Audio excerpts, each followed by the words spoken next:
Hello, everyone. Welcome to the Newsbrowse News broadcast.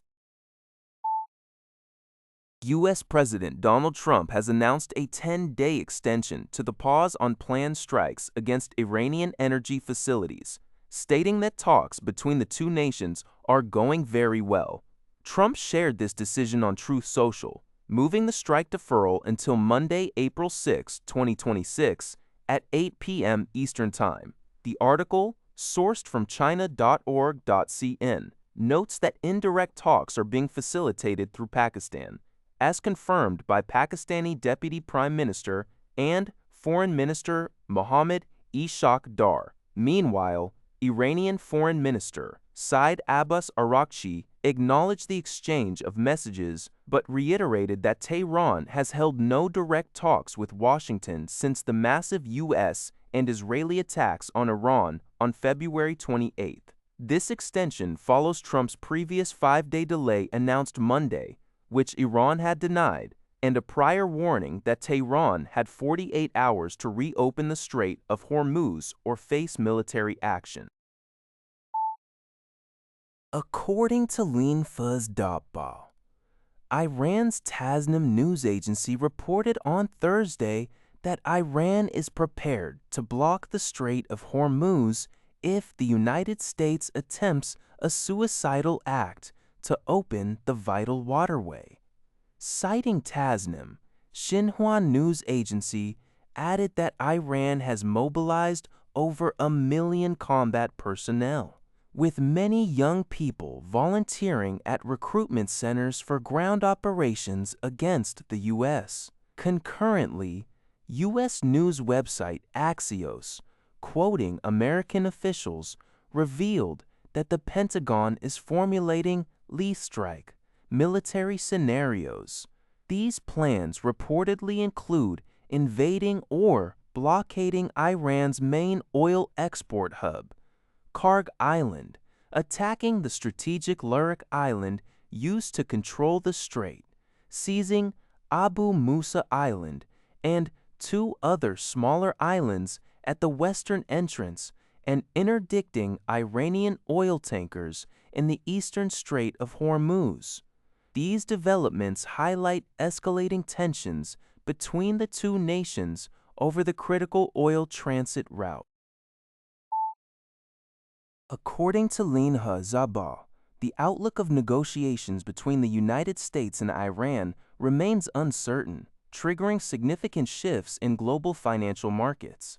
International crude oil futures prices experienced a substantial increase, with New York Mercantile Exchange, NYMEX, light crude for May delivery closing at $94.48 per barrel, up 4.61%, and London Brent crude for May delivery rising 5.66% to $108.01 per barrel.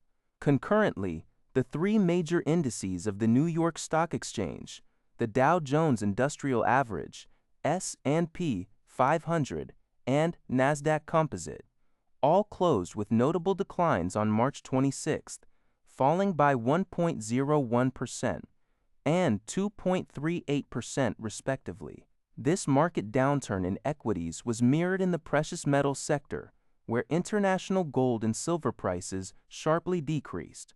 Gold futures for April delivery on the NYMEX fell by nearly 4%, dropping below $4,400 per ounce, while May silver futures plunged over 7%, falling below $70 per ounce. These sharp declines in gold and silver are attributed to market anxieties over inflation. Al Jazeera reports that Kaja Kallas, the European Union's foreign policy chief, has urged the United States to exert pressure on Russia. The diplomat stated that this pressure is necessary to compel Russia to cease its assistance to Iran, specifically referring to intelligence aid. Kallas highlighted that this intelligence is being utilized by Iran to target Americans, to kill Americans. This appeal underscores the EU's concern over the alleged collaboration and its severe implications for regional and international security. North Korean leader Kim Jong-un and Belarusian President Alexander Lukashenko recently concluded a summit in Pyongyang, culminating in the signing of a treaty on friendship and cooperation. According to North Korea's state media, KCNA, President Lukashenko, a staunch ally of Russian President Vladimir Putin, visited North Korea for 2 days from Wednesday to Thursday at Kim's invitation. During their discussions on Thursday, Lukashenko highlighted that relations between Pyongyang and Minsk had advanced to a new stage, while Kim expressed support for the Belarusian leader's stance on safeguarding sovereign rights internationally. The leaders engaged in extensive talks covering plans to bolster high-level exchanges and cooperation across various sectors, alongside addressing international and regional issues of mutual interest. Both sides expressed confidence in the future expansion and development of their cooperative ties, which they believe will serve their respective national interests. In addition to the Friendship and Cooperation Treaty, several agreements were signed in areas such as diplomacy, agriculture, public health, and education. This strengthening of ties comes as both Belarus and North Korea have publicly backed Russia in its war against Ukraine, forming a common ground for their enhanced relationship, Yonhap News Agency reports.